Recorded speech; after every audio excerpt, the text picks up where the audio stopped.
All right. Welcome back, everybody, for another deep dive. Always a pleasure. So today, we are going to look at something that I think a lot of people find very interesting. And, it's one of those things you come across all the time when you travel. Oh, yeah. But most people probably haven't thought too deeply about it. Yeah. And that is the world of the flight attendant. Mm. And specifically, we're going to be looking at some of the challenges that flight attendants encounter Oh, yeah, for sure.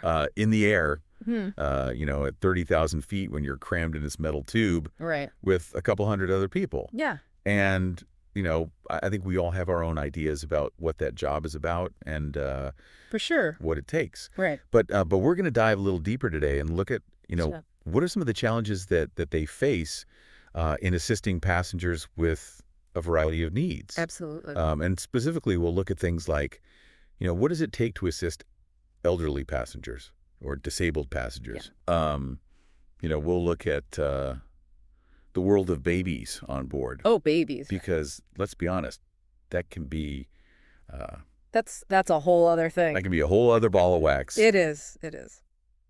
And then also, something else that's just fascinating to think about, which is that, we live in a world where people speak many, many different languages. Oh, yeah. And so what happens when you're up in the air and you have to, communicate safety procedures and things like that to people who don't speak your language? Right. Right. Absolutely. So It's like a floating United Nations sometimes. it really is. Mm-hmm. So let's jump into it. Sure. And I think, to start with, I think most of us, if we think about flight attendants, Yeah. we think about the folks who, come around and ask if you want, a drink or something to eat. Hey, coffee, tea, or me. Yeah, exactly. Right. But what are some of the aspects of the job that, we as passengers might not even realize are going on? Yeah. Well, I mean, the truth of the matter is that, beyond the friendly service, flight attendants are trained for a whole range of different situations. Right. They're essentially first responders in the air. Yeah, that's a good way to think about it. They're equipped to handle medical emergencies. They're equipped to handle security issues.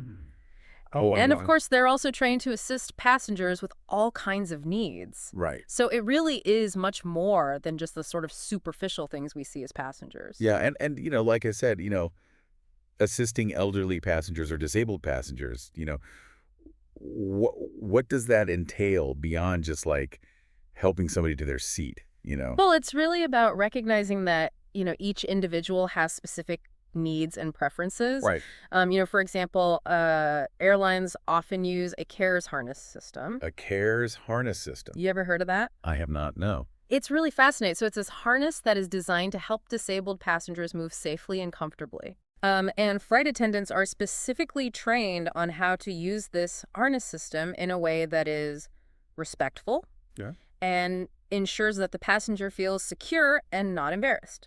So it's not just like, here, put this on. Exactly. It's about doing it with sensitivity and dignity. Wow. And I've flown a lot and I've never even seen that. Yeah, it's one of those behind-the-scenes things that they do really well. Yeah, that's fascinating. And beyond just that physical assistance, it's also about anticipating needs. Okay. So, for example, a flight attendant might discreetly offer a pillow to an older passenger just to give them some extra back support. Oh, that's a good point. Or they might ensure that a passenger with limited mobility is the first one off the plane so that they don't have to wait unnecessarily. Yeah, it's those little things. It really is the little things that make a big difference. That most of us don't even think about. Right, exactly. Well, let's move on and talk about babies on a plane, Oh, boy, yeah.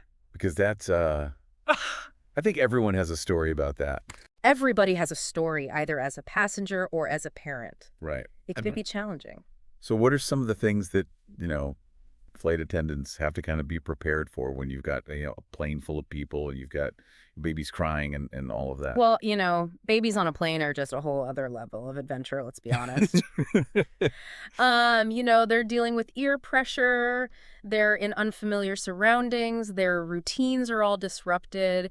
It's a recipe for unpredictability. Yeah. But flight attendants are trained to recognize signs of ear discomfort in infants. Oh.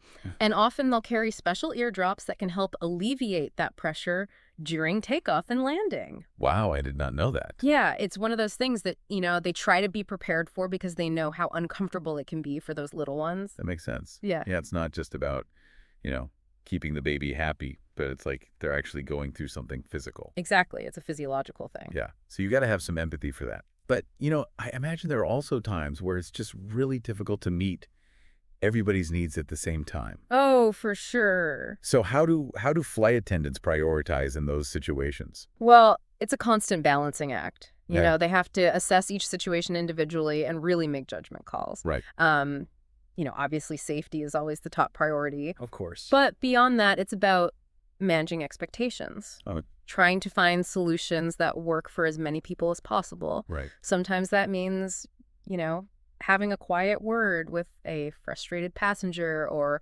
offering a complimentary drink to someone who's been inconvenienced. Oh, that's a good idea. It's about trying to smooth things over as much as possible. Yeah. And keep everybody as calm and happy as you can in a very stressful situation. Well, and speaking of challenges, let's Yeah. talk about the challenge of communicating with someone who doesn't speak your language. Yeah. I mean, just imagine that, you're up in the air Yeah. and you're trying to explain, safety procedures or even just like offer somebody a drink. Right. Or understand what their needs are. Exactly. And you don't speak the same language. I mean, that just Yeah. has a whole other level of complexity. Absolutely. I mean, it can be really tricky. Yeah. But you'd be surprised how many flight attendants are actually proficient in sign language. Really? Yeah, and many airlines now utilize translation apps like Google Translate to help bridge those communication gaps. That's a good idea. But, it's not always just about the words. Right. They rely very heavily on visual aids demonstrations, even just universal hand gestures. Right.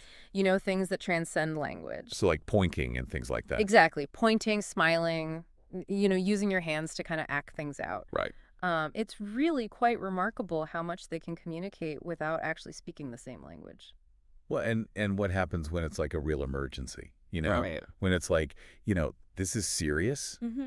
We need people to understand, Mm-hmm.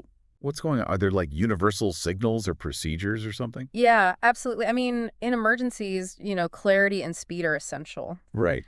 So flight attendants are trained to use very clear and simple language Okay. and visual cues. So, for example, pointing and using hand motions to direct passengers towards exits, Right. regardless of what language they speak. Right. They also rely on pre-recorded announcements in multiple languages for those situations that require more detailed instructions. Oh, okay. So it's a combination of those things, keeping it simple, keeping it visual, Right. and using technology where appropriate to make sure that everybody gets the message. Wow. It's amazing to think about all the different skills and knowledge that are required for this job. Yeah. It really is way more than just serving drinks, Yeah. It really is. So I guess just to kind of wrap up here, what does all of this tell us about what it takes to really excel as a flight attendant? Well, I think it takes someone with a very unique blend of qualities. They need to have exceptional communication skills, obviously. Right. They need cultural sensitivity. Yeah. And they really need the ability to remain calm under pressure. Yeah, you're in that tube. You can't get out. Exactly. You're stuck there with all these people. Everyone's looking at you. Yeah, you're in a very confined space. Yeah. So yeah, they're diplomats, they're caregivers, they're safety officers, all rolled into one. That's a good way to put it. Yeah. Well, this has been really fascinating. Yeah, I'm glad we could dive into this. Yeah, I think, next time I'm on a flight, I'm going to look at the flight attendants with a whole new level of respect and appreciation. As you should. Yeah, because they're really doing so much more than we realize Behind the scenes. Yeah, absolutely. to keep us safe and comfortable. Yeah.